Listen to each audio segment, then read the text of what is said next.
हर हर महादेव दोस्तों। भीमा शंकर ज्योतिर्लिंग एक ऐसा ज्योतिर्लिंग है जिसमें ढेर सारे रहस्य छुपे हुए हैं। उसकी कई पौराणिक गाथाओं को आप सुनते आए हैं, पसंद करते आए हैं। भीमा शंकर के दर्शन ही अपने आप में सबसे अद्भुत माने जाते हैं, लेकिन इसके कुछ रहस्य हैं। पहले पौराणिक कथा से शुरुआत करते हैं। भीमा शंकर नाम कैसे पड़ा? सीधे सीधे रामायण से इसका संबंध जुड़ता है। कुंभकर्ण की जब मृत्यु हुई उसके बाद में करकटी, जो कुंभकर्ण की पत्नी है, वो अपने बेटे को बड़ा करती हैं, जिसका नाम है भीम। जी हाँ, ये भीम अलग है, रामायण में भी एक किरदार भीम मिलता है और राक्षसों की तरफ से ये किरदार मिलता है जो कुंभकर्ण का पुत्र है। भीम बहुत ही शक्तिशाली होता है। देखिए, एक और बहुत दुर्लभ इसमें बात मिलती है। भगवान शंकर के बारे में ये स्पष्ट है कि कई राक्षस, जैसे भस्मासुर का तो बड़ा ही आमतौर पर जिक्र किया जाता है।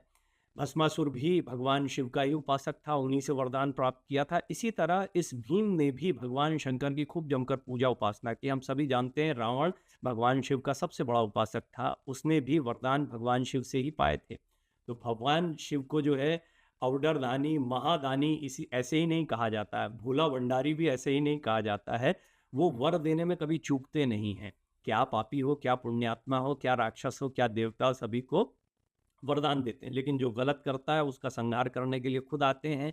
भीम ने धीरे धीरे भगवान शंकर के ही जो भक्त थे उनको पराजित करना शुरू किया। ऐसे ही भगवान शिव के एक परम भक्त, वहाँ के स्थानीय राजा ने एक शिवलिंग का निर्माण किया था। इस शिवलिंग को तोड़कर भीम अपनी पूजा करवाना चाहता था, और जैसे ही उसने इसको तोड़ने का प्रयास किया, देवताओं ने आह्वान किया, भगवान शिव इस शिवलिंग से, ज्योतिर्लिंग स्वरूप शिवलिंग से प्रकट हुए और उसके बाद में भीम का वध किया। ये तो एक पौराणिक कथा मिलती है।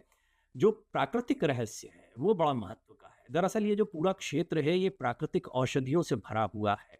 भीमा नदी जो यहाँ से बहती है वो कृष्णा नदी की सहायक नदी है। और ये नदियाँ बड़ी महत्व की होती हैं, क्योंकि आमतौर पर हम जिन नदियों के विषय में जानते हैं वो नदियाँ ऐसी नदियाँ हैं जो हिमालय से निकलती हैं, जैसे गंगा है, यमुना है। लेकिन इससे इतर नर्मदा, कृष्णा, गोदावरी, कावेरी, ऐसी कई नदियाँ हैं जो स्थानीय नदियों के तौर पर हैं और बड़ी अद्भुत और विलक्षण इनका रहस्य होता है।